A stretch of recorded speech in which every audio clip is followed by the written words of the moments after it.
विश्वानदेव सवितर्दुरितान् परासो यद्भद्रं तन्नयासु।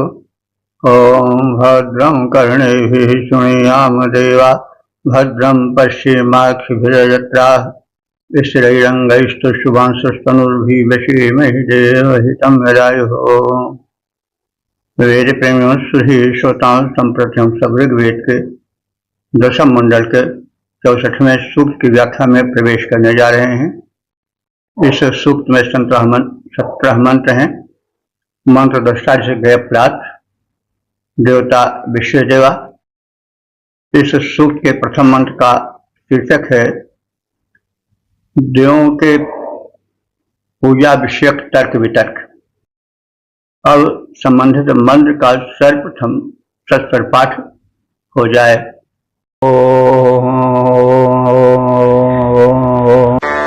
कथा देवानां गतमस्य रामने सुबन्धु नाम शृण्वतां मनामहे। को मृळादि कथमो नो मजस्करत् कथम ऊती अभ्यापवर्तते। इस प्रथम मंत्र में यह तर्क वितर्क यज्ञ कर्ता के, याजक के और यजमान के मन में उठता है कि वह जो देवों का मंडल है, जिसे कहा जा रहा है विश्वदेवा, जिनकी संख्या अनंत है, सब अपने अपने स्थान पर महत्वपूर्ण है। किसी को छोटा है बड़ा नहीं कहा जा सकता है। तो ऐसे में जो उत्तम मननीय स्तोत्र हैं, उनके द्वारा किस देवता की सर्वप्रथम पूजा की जाए, एक तरह से वितर्क है। तो नामानि शृण्वताम देवानाम कतमस्य, यज्ञ में जो है वो यावानि शृण्वताम, कितने ही देवता आए हैं, वो हमारी प्रार्थना सुनने वाले हैं। उनमें से कथमस्य, किस देव का हम सब उपासक सुमंत नाम कथा मनामहे।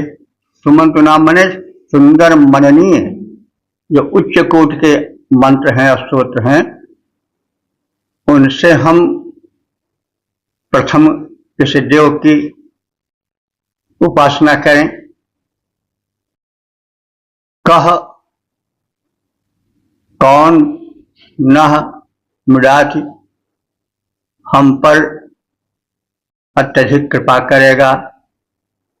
कथमः मयः करत, कौन मयः माने सुख या लगाव, हमसे कौन, हमें कौन अधिक सुख देगा और कौन अधिक लगाव रखेगा, स्नेह करेगा, प्रेम करेगा। कथमः, इन अनंत देवों में से कौन देव ऊती, हमारे संरक्षण, ऊती माने होता है रक्षा, ऊती माने संरक्षण में, आवर्तति, हमारे समीप सर्वप्रथम आवेगा। तो अब देवों का मंडल है, जिनकी संख्या अनंत है, जो सूक्ष्म रूप से यज्ञस्थल पर विद्यमान है। तो अब प्रश्न होता है कि नाम लेकर के उनका पूजन करना। तो इनमें से भला किस देव का आवाहन करके उसको महत्वपूर्ण मंत्रों से पूजित किया जाए। तो एक वितर्क है। स्वाभाविक है कि जब अनेक महत्वपूर्ण लोग पूज्य बैठे हों, तो उसमें सबसे पहले किसको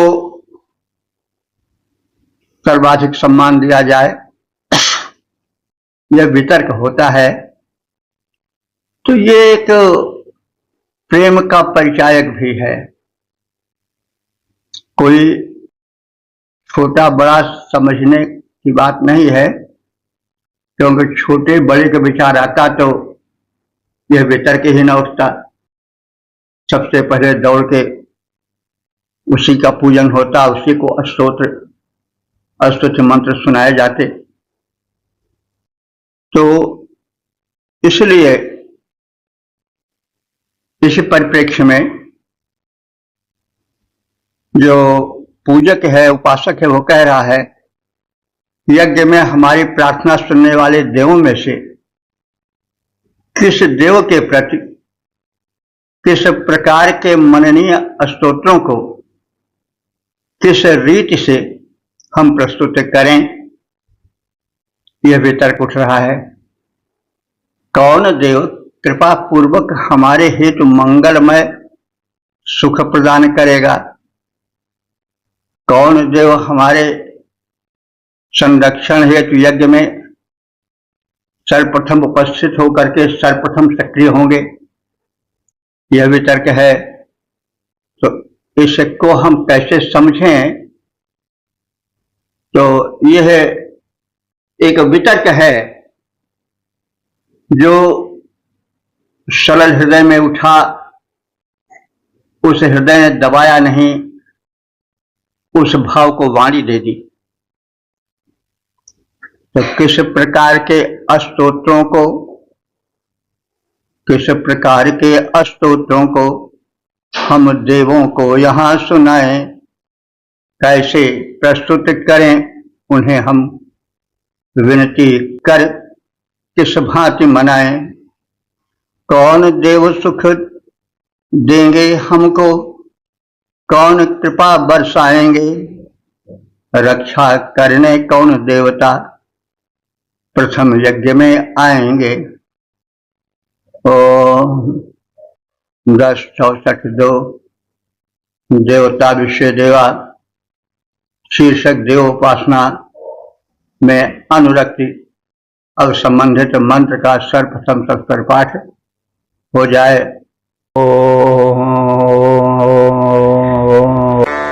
क्रतोजन्ते क्रतवो हृत्सुधेतजो वेनन्ति वेनाः पतयन्त्यादिशाः न मर्दिता विद्यते अन्य एभ्यो देवेषु मे अधिकामा अयम् सदा। इस दूसरे मंत्र में देवोपासना विषयक चित्तवृत्ति का कथन है कि मतलब हम उपासकों की जो चित्तवृत्ति है, जो भावनाएं हैं, वो देवोपासना में संलग्न है, उनके प्रति उनमें विशिष्ट अनुरक्ति है। तो यह जो हमारी अनुरक्ति है वे हम उपासकों को देवोपासना के लिए स्वतः प्रेरित कर देती है। हृदय हृदयों में, हम उपासकों के हृदयों में धीरता माने बुद्धिमत्ता पूर्वक विचार उठते रहते हैं और वे विचार हमें प्रेरित करते हैं देवोपासना के लिए। क्रतुयंति यज्ञ करने की इच्छा उन्हीं भावना से प्रेरित होकर के हम सब करते हैं। क्रतु शब्द है नहीं, क्रतु माने यज्ञ होता है और क्रतुयंत्र नाम धातु कहा जा सकता है इसे, यज्ञ करने के लिए प्रेरित करना। तो हमारे हृदयों में देवों के प्रति अगाध निश्चल प्रेम भक्ति श्रद्धा है और यही हमको क्रतुयंत्र माने यज्ञ करने की प्रेरणा देती है। क्योंकि जब तक हृदय में भावोद्गार नहीं होता, प्रेम नहीं होता, तब तक कोई क्रिया व्यावहारिक रूप नहीं ले सकती है। तो वही बात कही जा रही है कि हमारी हार्दिक इच्छा, देवोपासना के प्रति समर्पित भावना हमें यज्ञादि शुभ कर्म करने के लिए प्रेरित करती रहती है, कर्तुयंती, यज्ञ के लिए प्रेरित करती रहती है। वेनाह वेनंत, जो तेजस्वी लोग हैं, तेजस्वी देव हैं, उनके वे तेजों के कथन की इच्छा करती हैं। सीधे मतलब जो तेजस्वी देव हैं, महिमा मंडित देव हैं, उनकी उपासना, उनके गुणगान की इच्छा भरती हैं। एभ्यः अन्यः, इन देवों के अतिरिक्त मर्दिता न विद्यते, मर्दिता न विद्यते, सुखदाता कोई नहीं है, क्योंकि देवता ही हमको सुख देते हैं। देवता दिव्य शक्तियां हैं, जितने हैं, पवन है, अग्नि है, और सूर्य हैं, चंद्र हैं, सरिताएं हैं, सरोवर हैं, और जितनी दिव्य शक्तियां हैं सब में देवत्व है, और सब मिला करके हमको सुख देती है। तो इसलिए ये जो देव शक्तियां हैं, एतेभ्यः अन्यः, इनसे हट करके अन्य मर्दिता न विद्यते, सुखदाता नहीं है। देवेषु, देवों में कावाह अयम सत्य, मेरी इच्छाएं टिक जाती। मतलब हम देव उपासना में, यज्ञ आदि कर्मों में इन्हीं विचारणाओं से प्रेरित होकर के संलग्न हो जाते हैं, शुभ कर्म करते हैं।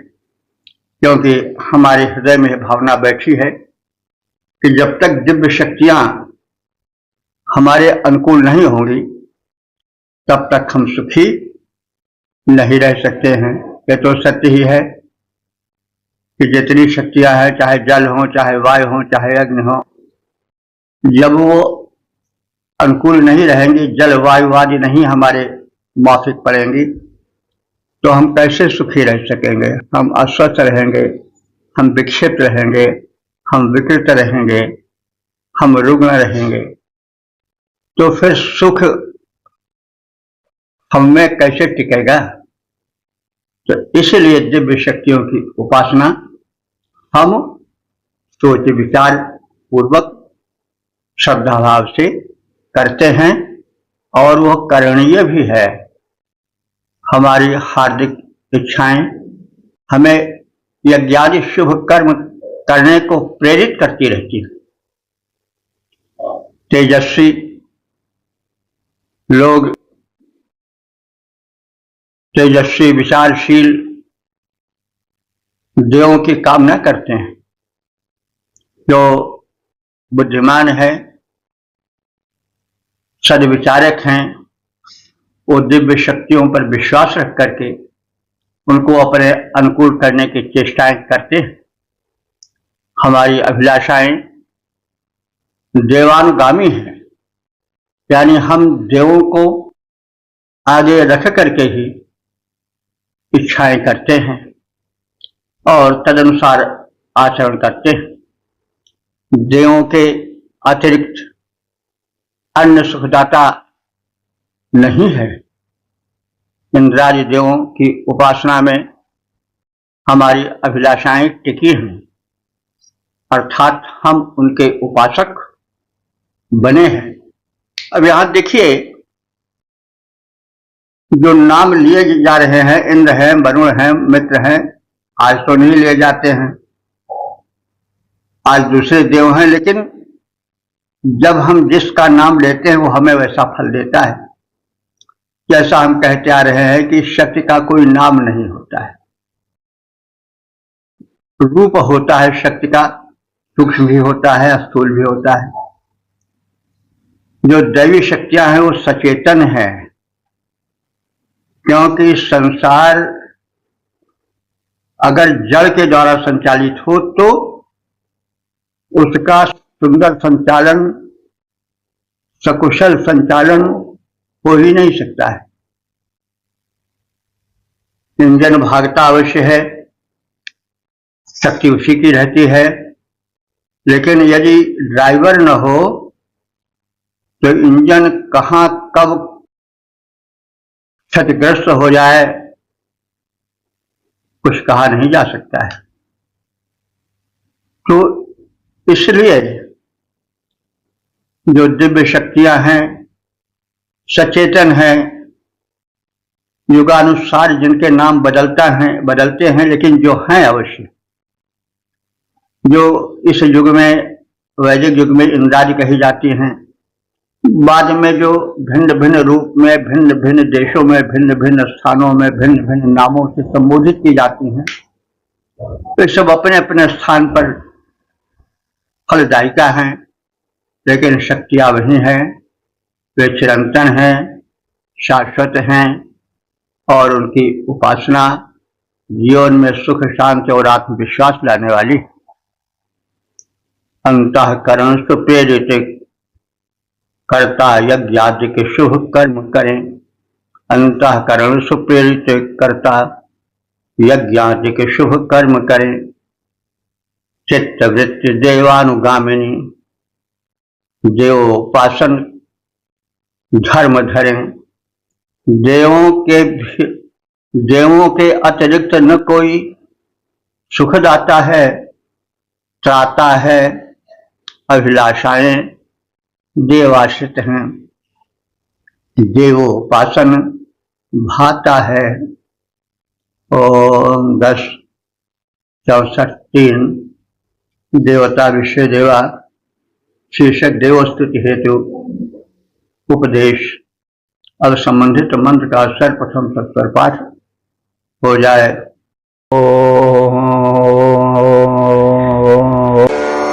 नरापाशं सम्पोषणमगोह्यमग्निं देवेभ्यमभ्यर्थसे गिरा। सूर्यावासा चन्द्रमसा जमन्धिमित्रितं वातमुषसमक्त्वमश्विना।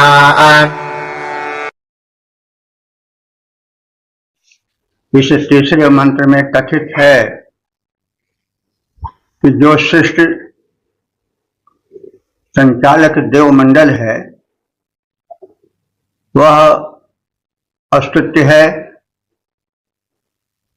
उसकी अस्तुति होनी चाहिए। इसलिए हे साधकों, हे उपासकों, तुम उनकी उपासना करो। वे सब नाराशंसम, वे सब नाराशंस है। नाराशंस माने नर से नार बनता है, और शंस माने प्रशंसा। वे सब मनुष्यों के समूह के द्वारा प्रशंसनीय हैं। जो देव हैं वो मान्य है और जनमंडल द्वारा प्रशंसनीय है। उनमें से पूषा देवता, पूषा सूर्य का एक नाम है। पोषयति पूषा, सूर्य से हमको पोषण मिलता है, इसलिए सूर्य का पोषण प्रद रूप का नाम पूषा कर दिया गया है। तो सूर्य के अनेक रूप हैं, अनेक नाम हैं, गुणानुसार नाम रखे गए हैं। तो हमें शक्ति की आवश्यकता है, तो हम उनके शक्ति स्वरूप की उपासना करें। अगर पोषण की आवश्यकता है तो हम जो उसका पोषण कर्ता रूप है उसकी उपासना करें, क्योंकि पोषण धाम को सूर्य द्वारा ही मिलता है। इसमें कहने, सुनने, समझाने की विशेष आवश्यकता नहीं है। आप मोटे रूप से देख लें, जहां जिस वनस्पति को वो भी जीव हैं सूर्य की किरणों का लाभ नहीं मिल पाता, वे विकसित नहीं हो पाती हैं, पीली पड़ जाती हैं। मनुष्य कि अस्थियां क्यों इतनी कमजोर हो गई हैं, क्योंकि वह आज सूर्य के प्रकाश के खुले प्रसार का लाभ नहीं उठा पा रहा है। अन्य कितने पशु पक्षी बंदर आज हम देखते हैं, दौड़ते हैं, घूमते हैं, फिरते हैं, गिर भी जाते हैं तो वो कभी मनुष्य की तरह अंग भंग नहीं हो जाते हैं,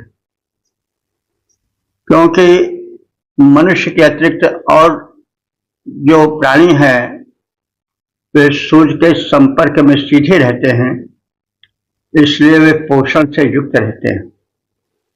तो पूष महीना जो होता है नहीं, वो भी पोषण प्रद होता है। सूर्य का प्रारूप होता है उस समय, यानी पूष महीने में जो खाना हो जाए, पुष्ट खाना होता तो भी पच जाता है। उस समय सूर्य का पोषण प्रधान रूप विशेष सक्रिय होता है। तो पोषण प्रद सूर्य की शक्ति को पूषा कहा जाता है। सूर्य में अनेक शक्तियां हैं, उनमें पूषा पोषण करता शक्ति है, उसका यहां पर नाम लिया जा रहा है। तो जो पोषक या पोषण युक्त सूर्य देवता हैं उनकी, और जो अग्नि देवता हैं, इद्धम माने प्रज्वलित, जो यज्ञ वेदी में प्रज्वलित हैं, उन अग्निदेव की गिरा अभ्य अर्थ से स्तुति वाणी से उपासना करो, यानी पूषा देवता की उपासना करो और यज्ञ वेदी में प्रदीप्त अग्निदेव की उपासना करो। सूर्यमसा चंद्रमसा, सूर्यमसा माने सूर्य देवता की, चंद्रमसा माने चंद्रमा देवता की। तो पूषा कहा गया है तो वहां सूर्य के पोषक रूप को प्रधानता दी गई है। और सूर्य भी कहा जा रहा है, यद्यपि पूषा और सूर्य एक ही, यानी ये सब पर्यायवाची हैं, लेकिन सूर्य का अर्थ अलग होता है। सूर्यते कर्मणि प्रेरयति यह सह सूर्य, जो कर्म में प्रेरित करने वाला सूर्य का रूप है वही सूर्य कहलाता है। जब सूर्योदय होता है तो कर्म में संसार लग जाता है, पशु पक्षी सब सजग हो जाते हैं। तो इसीलिए सूर्य के पोषक रूप की और सूर्य के प्रेरक रूप की यहाँ पर वंदना की जा रही है, प्रेरणा की याचना की जा रही है। सूर्यमासा, सूर्य देव, चंद्रमसा, चंद्रमा देव, चंद्र जाते चंद्र हला देती, चंद्रमा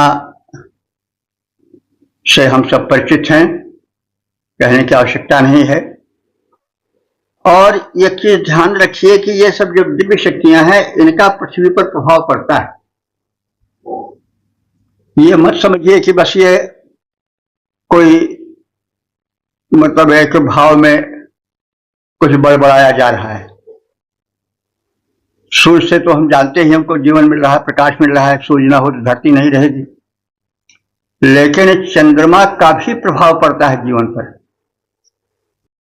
चंद्रमा जब पूर्णमासी को हो जाती हैं तो क्या होता है, ज्वार भाट आ जाता है, पृथ्वी प्रभावित होती है, हिल जाती है आकर्षण शक्ति से। इसी तरह से पौर्णमासी के दिन जो पागल होते हैं उनका पागलपन ज्यादा बढ़ जाता है, क्योंकि चंद्रमा मन सो जाता है। चंद्रमा मन के अधीश्वर देव हैं, तो मन कुछ विक्षिप्त हो जाता है। तो जो पागल हैं उनका पागलपन पौर्णमासी को जब चंद्रमा पूरा होता है तो बढ़ जाता है, ऐसा अध्ययन करके बताया गया है। तो ये सब जो शक्तियां हैं, ग्रह नक्षत्र हैं, ये सब हमारे जीवन से जुड़े हैं, इनका हमारे जीवन पर प्रभाव पड़ता है। समयानुसार सुप्रभाव भी पड़ता है और कुप्रभाव भी पड़ता है। तो इसलिए सब उपास्य हैं। किसी प्रकार से ये उपेक्षणीय नहीं है। तो ये सब हमारे उपास्य हैं। और इसी प्रकार से यम और त्रितम वातम तीनों लोक में व्याप्त वायुदेव, पवन देव, उषसम, उषा देवी अवंतु रक्षा करें। अश्विना अश्विनी देव दोनों अश्विनी कुमार रक्षा करें। अक्तुम कहते हैं रात्रि को, रात्रि देवी हमारी रक्षा करें। यानी उषा रात्रि और अश्विनी कुमारों से प्रार्थना है ये सब हमारी स्तुति करें, ये हमारी रक्षा करें और हम सब भक्त मिलकर के इनकी स्तुति करें। हे उपासकों, तुम सब इनकी स्तुति करो। हे साधकों, हे उपासकों, मनुष्यों द्वारा स्तुत्य अगम्य पूषा देव की प्रार्थना करो तथा देवों में प्रज्वलित अग्नि की स्तुतियां करो। तुम सभी अपनी वाणी से सूर्य, चंद्र, यम, तीनों लोकों में व्याप्त वायु, उषा, रात्रि और अश्विनी कुमारों की स्तुति करो। ये सब दिव्य शक्तियां हैं, ये जीवन की सुरक्षा करती हैं। तो इस वैज्ञानिकता पर हमें विचार करना चाहिए। दिन रात सब उपास्य हैं। रात्रि को अगर हम समय से सोते नहीं हैं, रात्रि में जो निश्चित समय भोजन नहीं करते हैं, तो इस प्रकार हुआ रात्रि देवी के आदेशों का हम उल्लंघन करते हैं, प्राकृतिक नियमों को हम ठुकराते हैं, तो रोग होता है, ठीक से भोजन नहीं पचता है। तो ये सब दिव्य शक्तियां हैं। वायु है, वायु को हम गंदा करेंगे, उषा है, रात्रि है, दिन है, ये सब दिव्य शक्तियों से भरे हैं।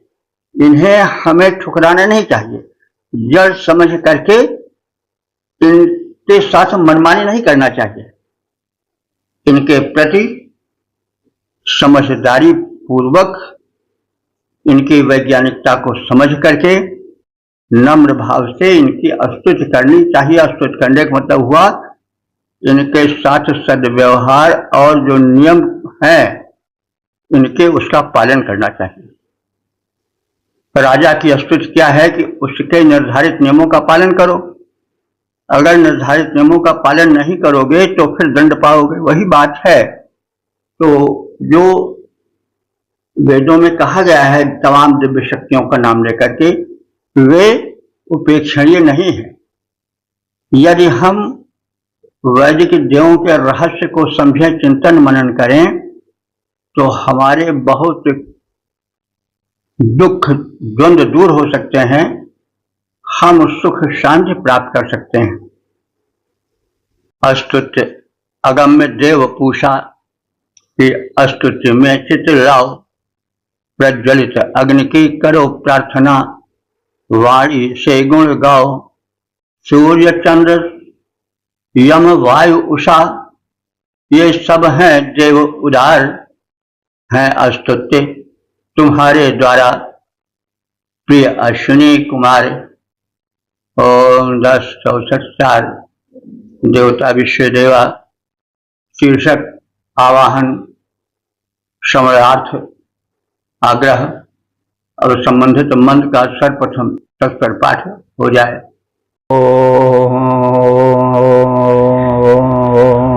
कथा कविस्त्वभैरवान् कजा गिरा बृहस्पतिर्वावृधते सुभृक्तिभिः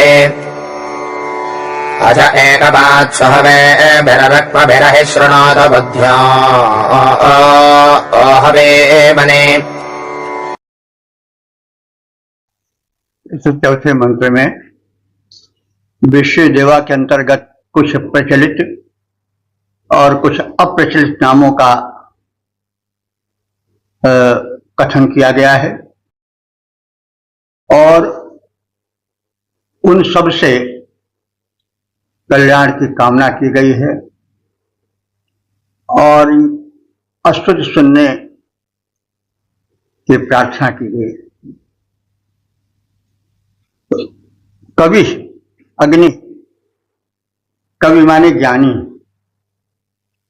ऋग्वेद में कविता करने वाले को कवि नहीं कहा गया है। कवि ज्ञानी के अर्थ में प्रयुक्त हुआ है। तो अग्नि कवि, अग्नि ज्ञानी है, वे हमारी प्रार्थना सुने और सुविल्त भी श्रेष्ठ उच्चरित स्तुतियों से वृद्धते माने वृद्धि प्राप्त करें, सम्मानित हों, बहुचर्चित हों। इसी प्रकार से एक पाठ एक नाम है जो बहुत कम सुन पड़ता है देवों में, कभी कभी आता है, लेकिन है जितने प्रिय इंद्र हैं, अश्विनी कुमार हैं, अग्नि हैं, वरुण है, इस प्रकार से उनका नाम नहीं सुन पड़ता। वैसे एक पात भी एक देव हैं जो अकेले ही रक्षण करने में समर्थ हैं। कुछ एक पात्र से ऐसे ही अर्थ निकाला जा सकता है, उनको भी एक नाम दिया गया है कि जो अकेले चलते हों। अगर उसका किया जाए कि व्युत्पत्ति किया जाए तो एक पात्र माने जो अकेले चलते हों अथवा अकेले रक्षा करते हों, यानी जिनका जीवन एकांत सेवी है, ऐसे देव एक पात्र हैं। तो ये भी एक वैदिक देवता हैं जो कि बहु प्रचलित नाम वाले नहीं हैं। अज माने जिनका जन्म न हो, ऐसे देवगण। तो क्योंकि जिसका जन्म होगा उसका मरण भी होगा, तो आज वैसे ज्यादातर आजकल तो ब्रह्मा के लिए प्रयुक्त होता है, लेकिन आज वह शक्ति है जो जन्म नहीं लेती है, क्योंकि जो जन्म लेगा उसका मरण भी होगा। तो जो अज देवता हैं और सुहवे भी, वे सुहवा में शोभन आह्वानों द्वारा हमारे ऊपर कृपा करें। ऋक भी माने ऋग्वेद की ऋचाओं के द्वारा, स्तोत्रों के द्वारा हम उनका आवाहन करते हैं। अहिबुध्या माने अहिबुद्ध नाम के जो देवता हैं, हविमन शुणोत, वे हमारे आवाहन को सुने। इसमें विश्व देवा के अंतर्गत कुछ नए नवीन नाम जो बहुत चर्चित नहीं है, उनका भी नाम दिया गया है। जैसे एक पात्र है और अहिबुद्ध है, तो ये देवता हैं और देवताओं की संख्या तो अनंत है, यह आप सब जानते हैं, क्योंकि शिष्य देवमय है और प्रत्येक का यहाँ का अपने में एक महत्व रखता है। कोई भी तत्व न रहे तो प्राणियों पर संकट गहराने लगेगा, रोग शोक आज या अन्य दैवी आपदाओं के आने का क्रम लग सकता है। तो इसलिए इन अनंत देवों में से जो कुछ नवीन नाम वाले देव हैं, ये भी हमारी रक्षा करें। ये भी विश्व देवा के अंतर्गत हैं। कुछ का नाम लिया जा रहा है, कुछ का कभी लिया जाएगा, कुछ को केवल सर्वेभ्यो देवभ्यो नमः करके रहा जाए, क्योंकि अनंत नाम है सृष्टि अनंत है, ब्रह्मांड अनंत है, उसके तत्व अनंत हैं, तो सबका नाम लेना संभव है ही नहीं। तो ये सब हवि मणि श्रोतु हमारे आवाहन को सुने, उनका नाम लिए हों तो भी, न लिए हों तो भी, यावत विश्व देवा हैं, जितनी दिव्य देव शक्तियां हैं, वे हमारे आवाहन, हमारी पुकार को सुने। ज्ञानी अग्नि किस प्रकार बहु स्तुताओं से, भक्तों से युक्त होते हैं, वे किस स्तुति से सम्मानित होते हैं। शोभन स्तुतियों से बृहस्पति देवता बढ़ते हैं, तो उन स्तुतियों को हम विश्वास पूर्वक या एक निश्चय पूर्वक, हठ पूर्वक नहीं कह सकते। शोभन स्तुति से बृहस्पति देवता प्रसन्न होते हैं, और उसी प्रकार से अज नामक देवता, एक पात नामक देवता और अहिर्बुघ्न नाम के देवता भी प्रसन्न होते हैं। ये सब हमारे श्रेष्ठ मंत्र और मंत्रों के माध्यम से की जाने वाली स्तुतियों को सुने, हमारे आवाहन को सुने और हम पर प्रसन्न हो। बहु स्तोता प्रिय अग्नि, बहु स्तोता प्रिय अग्नि मुदित होते हैं। कैसी स्तुति पाकर, शोभन स्तुतियों के द्वारा बृहस्पति वृद्धि पाते आकर आज एक पात और अहिर्बुघ्न नामक सुर जो है अति महान, वे श्रेष्ठ मंत्रयुक्त स्तुतिकृत अब सुने हमारा आह्वान। 10-64-5 देवता विश्वदेवा, शीर्षक आदित्य देवी और सूर्यदेव और संबंधित मंत्र का सर्वप्रथम सस्वर पाठ हो जाए।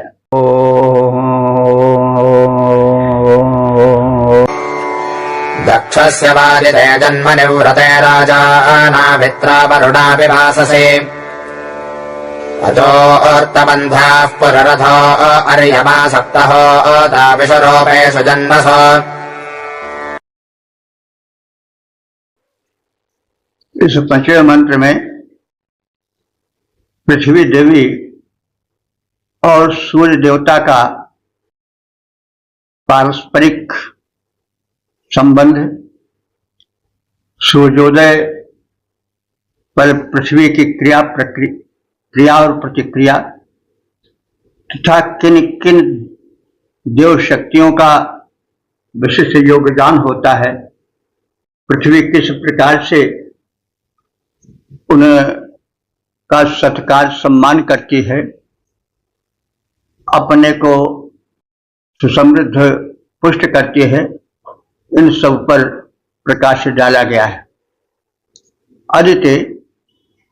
अदिति वैसे ज्यादातर हम लोग जानते हैं कि महर्षि कश्यप की पत्नी हैं, दक्ष की पुत्री हैं, लेकिन प्रसंगानुकूल इनके और भी अर्थ निकलते हैं। अदिति का अर्थ होता है जो खंडित न हो, तो पृथ्वी अखंड है। हम बरबस उसका विखंडन किए हैं। कुदरत ने तो बख्शी थी हमें एक ही धरती, हमने कहीं भारत कहीं ईरान बनाया। अब देखिए भैया, धरती माता है, एक है। अब लेकिन हम चाहे तो वेदों की रचना भूमि सब सिंधु प्रदेश में नहीं जा सकते हैं, जाएं तो पकड़ लिए जाएंगे। तो हम अपने ही माता की गोद से वहां पहुंचने में रोक दिए जाते हैं। इसी प्रकार से तो और भी देश हैं वहां बड़ी कठिनता से प्रवेश मिल पाता है। बीजाज बनवाई वैसे जाइएगा तो अपराधी माने जाइएगा। तो यह एक विडंबना है कि पृथ्वी हमारी माता है, उसको अदिति कहा गया है कि वो खंडित नहीं हो सकती है, लेकिन वहां पर हम लोग नहीं आ जा सकते हैं, सामान्य गण। तो यह एक विडंबना है। तो यह वैदिक भावना के प्रतिकूल है। वेदों में पृथ्वी को अदिति कहा गया है, अखंड कहा गया है।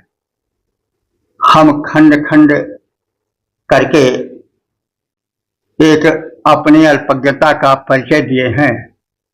जैसे पशु हैं, पक्षी हैं, ये सब अपना इलाका बांटे रहते हैं और वे समझते हैं ये उन्हीं का है, कोई आवेगा तो हम उसको प्रवेश नहीं होने देंगे, उसको नोच डालेंगे। तो ऐसे मनुष्य भी इलाका बांटे हुए हैं।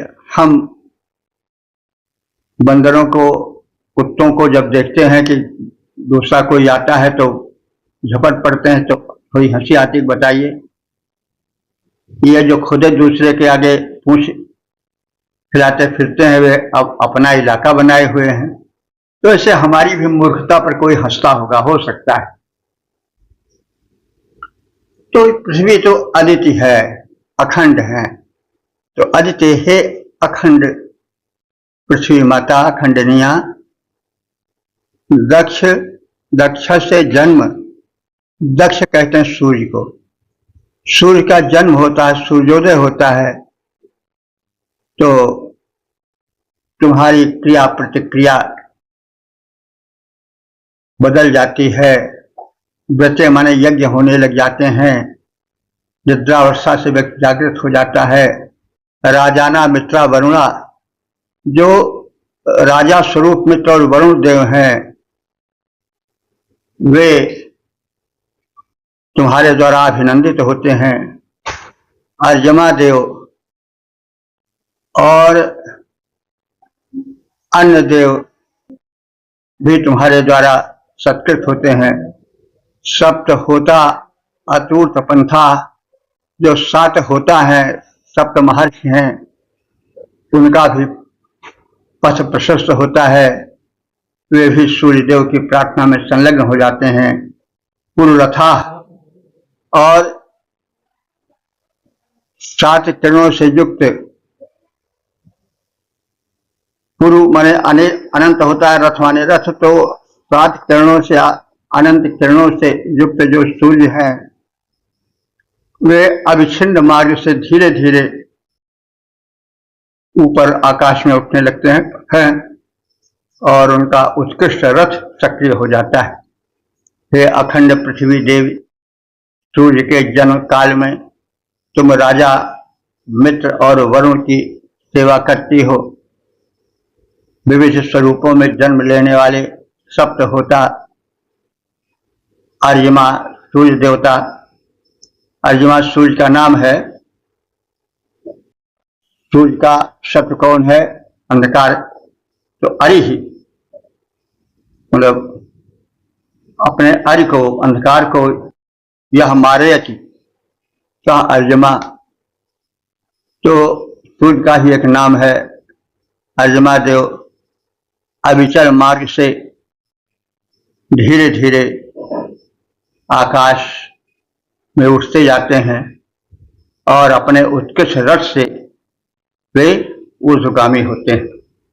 हे अदिति देवी, रवि जन्म काल में, हे पृथ्वी देवी, रवि जन्म काल में मित्र वरुण हैं, से वे तुम्हारे विविध स्वरूपों में होता है।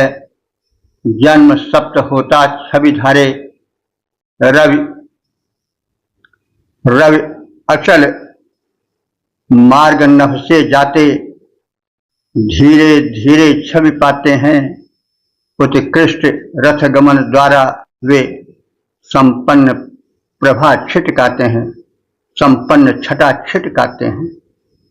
ओम 10:64 देवता विश्वदेवा शीर्षक इंद्र के अश्वों की महिमा। अब संबंधित मंत्र का सर्वप्रथम सत्सर पाठ हो जाए।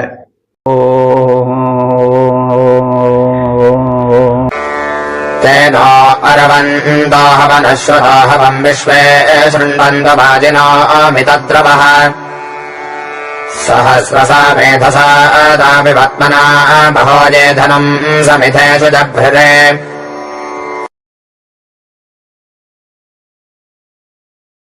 इस छठवें मंत्र में इंद्र के अश्वों का प्रशंसन है। वे अश्व कैसे हैं? हवन श्रुता, आवाहन को सुनने वाले हैं। हवन माने आवाहन। बाजिना माने बलवान है। देखो, बाज शब्द जो है घोड़े को कहा जाता है, इसलिए कि वे बलवान होते हैं। बाज शब्द का मूल अर्थ तो शक्ति होता है, लेकिन क्योंकि घोड़े में बड़ी शक्ति होती है और आज भी हम विद्युत शक्ति आदि का मापन करते हैं तो हार्स पावर ही कहते हैं। तो जो अश्व है वो शक्ति का प्रतीक है और देवताओं के अश्व उनकी शक्ति प्रवाह है जो प्राणियों में सामर्थ्य और संपन्नता लाते हैं। तो हर स्थूल का एक सूक्ष्म अर्थ भी होता है। तो बाजिना हमारे ये जो इंद्र के अश्व हैं बड़े बलवान हैं और द्रव हमारे द्रुतगामी हैं। विश्व माने संपूर्ण, अरवंता माने अरवन कहते हैं घोड़े को। ये संपूर्ण अश्व इंद्र के। न हमारा हवम माने आवाहन को, शृण्वंत माने सुने। तुमना अपने बल द्वारा मेध सातव यज्ञ में, मेध सात कहते हैं यज्ञ को, मेध सातव यज्ञ में सहस्रसाह, ये सहस्रों गुणे शक्ति से शीघ्र आवे। समिधेषु, समिध संग्राम को कहते हैं, समिधेषु, और संग्रामों में महाधनम, हम सबको महान धनैश्वर्य जब हे माने प्राप्त करावें, इनके माध्यम से हम विशिष्ट धन वैभव प्राप्त करते रहें। इंद्र के जो अश्व हैं वह आवाहन को सुनने वाले हैं, बली हैं और द्रुतगामी हैं। युद्ध काल में शत्रु की विशाल धनराशि को स्वयमेव हरण करके वहन करने में सक्षम है और यज्ञ काल में सदैव वह सहस्रों वैभव प्रदान करते हैं। वे सभी हमारे आवाहन को सुने, हमारे आमंत्रण को वे सभी अश्व स्वीकार करें और वे अस्वीकार नहीं करेंगे ऐसा विश्वास है। जो द्रुतगामी सुरेंद्र के घोड़े जीत शत्रुधन लाते हैं, जो द्रुतगामी सुरेंद्र के घोड़े जीत शत्रुधन लाते हैं, जो यज्ञ काल में यजमानों को बहु वैभव दे जाते हैं, वे शक्तिमान घोड़े भक्तों के आवाहन को श्रवण करें, अस्वीकार करें मत आमंत्रण, यजमानों के दारिद्र्य हरें।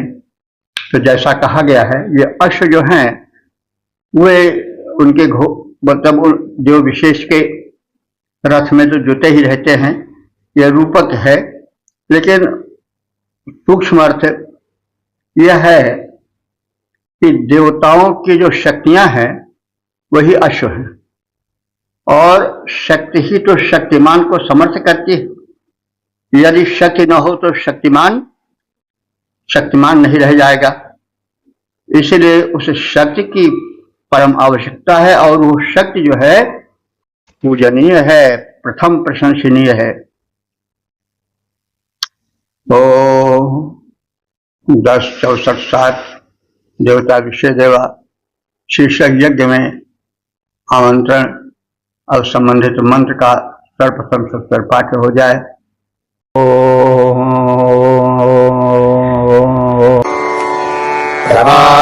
वाजुम् रथयुजम् पुरन्धिम् स्तोमये कृणध्वम् सख्याय पोषणम् ते हि देवस्य सवितस्य वे मनिक्रतुम् सचन्द्रय सचितः सचेतसः। इस 7वें मंत्र में प्रातः कालीन संपन्न होने वाले यज्ञ में विश्व देवों का, इंद्रादि का, पूषा आदि देवों का आवाहन किया गया है और उसी संदर्भ में कहा जा रहा है कि वह हमारे तुम सब, हे स्तुतिकर्ताओं,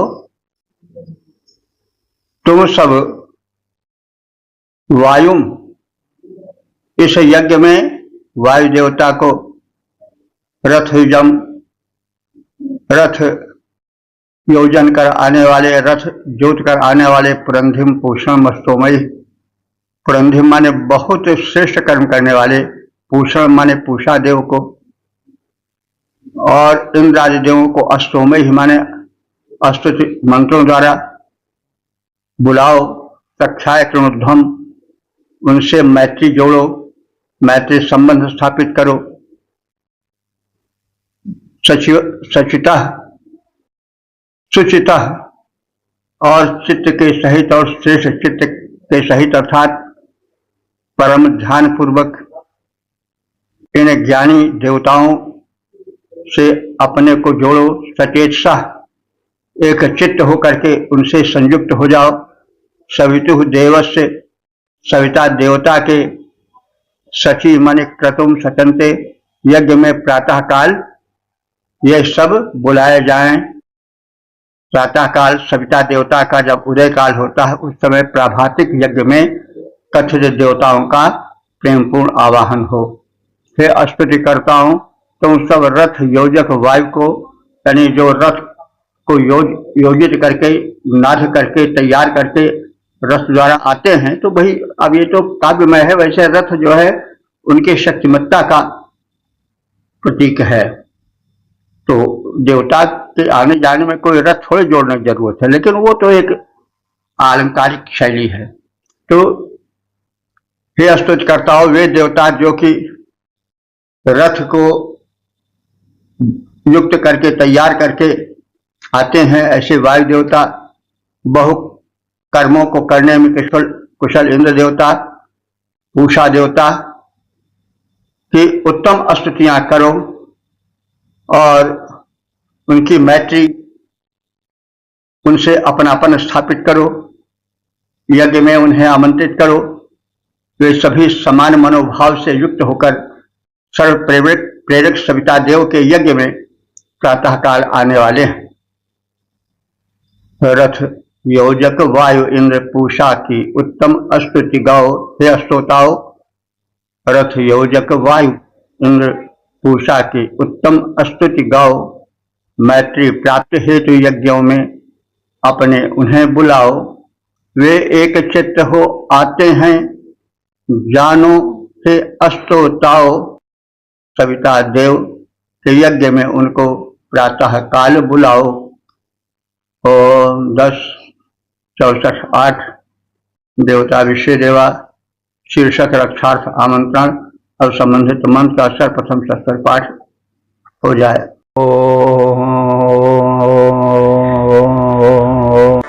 त्रिसप्तसहस्रा नद्यो महेरो वनस्पतेन् पर्वतान् अग्निबोधये कृशानुवस्त्रं दृश्यं सधस्थ रुद्रं रुद्रेषु रुद्रियं हवामहे।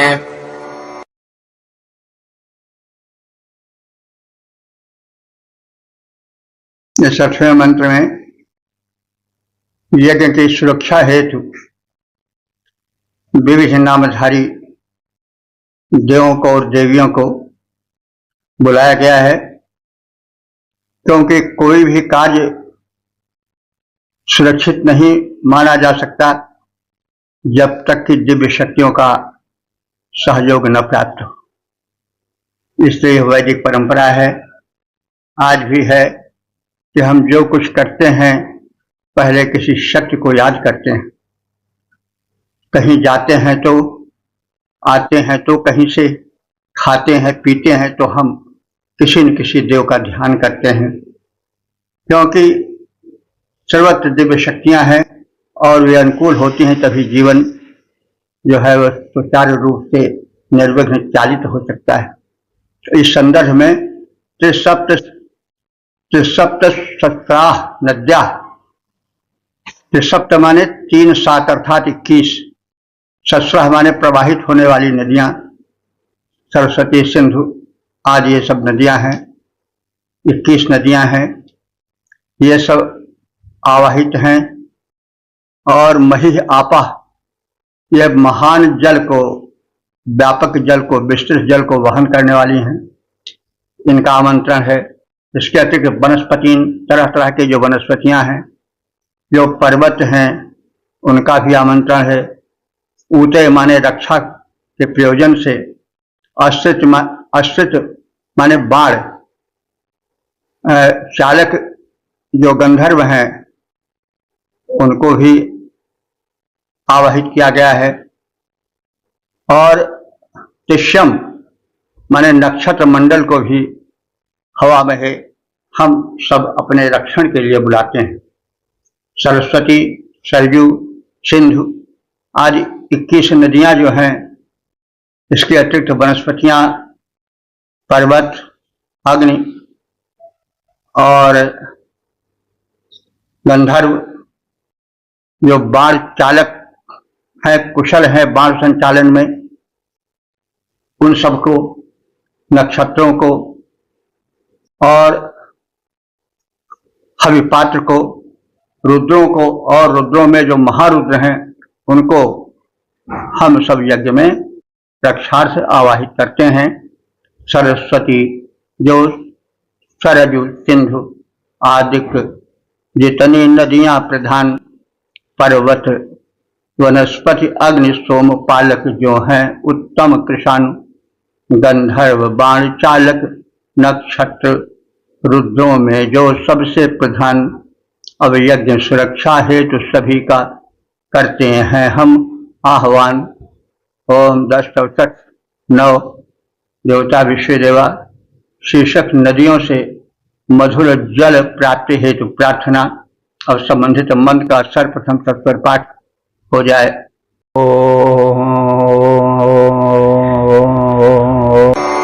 सरस्वते सरयुः सिन्धुर्म्यभिर्महामहेरवसाजन्तमक्षणैः देवेरापो मातरः सोदयित्वा घृतपत्मजो मधुमन्ना अर्चत।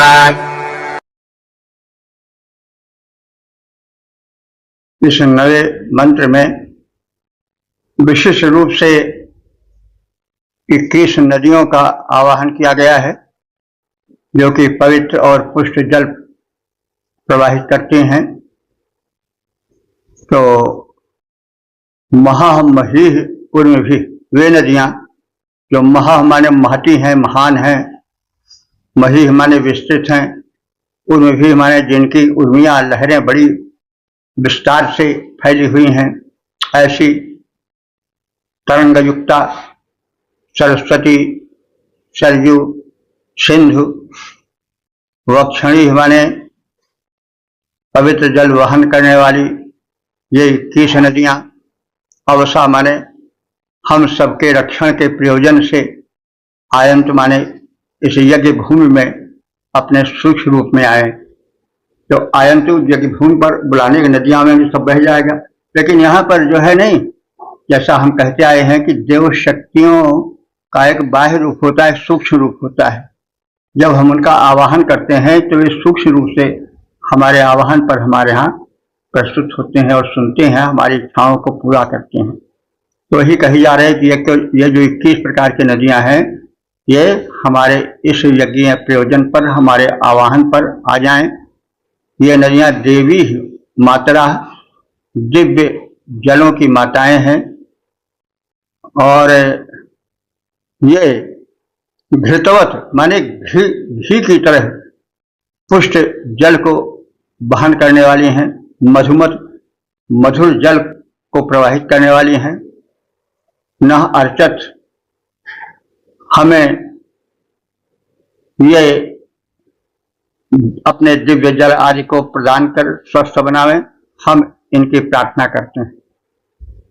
महती पूजनीया तरंग युक्ता सरस्वती, सरयू, सिंधु आदि 21 नदियां हम सबके यज्ञों के रक्षार्थ पधारें। जल प्रेरिका, मातृ रूपा, ये सब घृत के समान पोषक मधुर जल वहन करती हैं और हमें प्रदान करें। तो इस प्रकार से महती पूज्या लहरों वाली 21 नदी अब आ जाएं, जो सरस्वती, सिंधु आदि सरयू नामों वाली जो कहलाएं। जल संप्रेरिका मातृ रूपा, वे रक्षा हेतु सभी आए। वे पुष्ट यथाघृत मधुर नीर दें, हमको पुष्ट बना जाएं।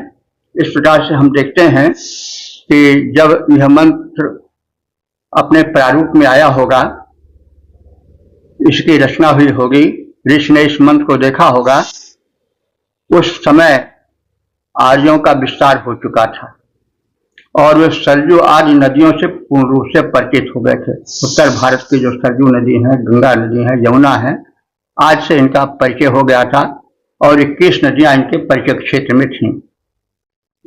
तो ये देखिए, पहले तमाम मंत्रों में तो केवल 7 नदियों का ही वर्णन मिलता है जो सिंधु प्रदेश में प्रवाहित होती थी, लेकिन धीरे धीरे आर्यों का वंश विस्तार होता गया और उनके विस्तार के साथ साथ भौगोलिक परिचय भी उनका बढ़ने लगा।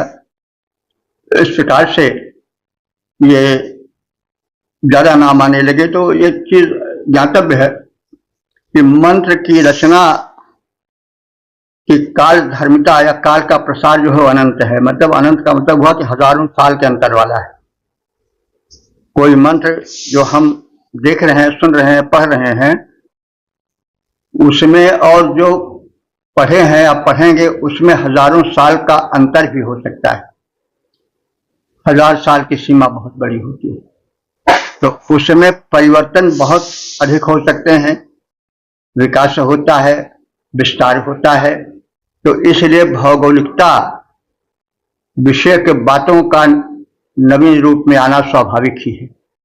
इस प्रकार से हम ऋषियों के पवित्र भावनाओं, शिष्य को देवमय मानकर उसके प्रति पूज्य भावनाओं से अपने हृदय को युक्त करने की प्रेरणा से युक्त मंत्रों का अध्ययन किया और हम मंत्रों को समझें, सुने, सुनाएं, समझाएं, अपना और समाज का, राष्ट्र का, विश्व का कल्याण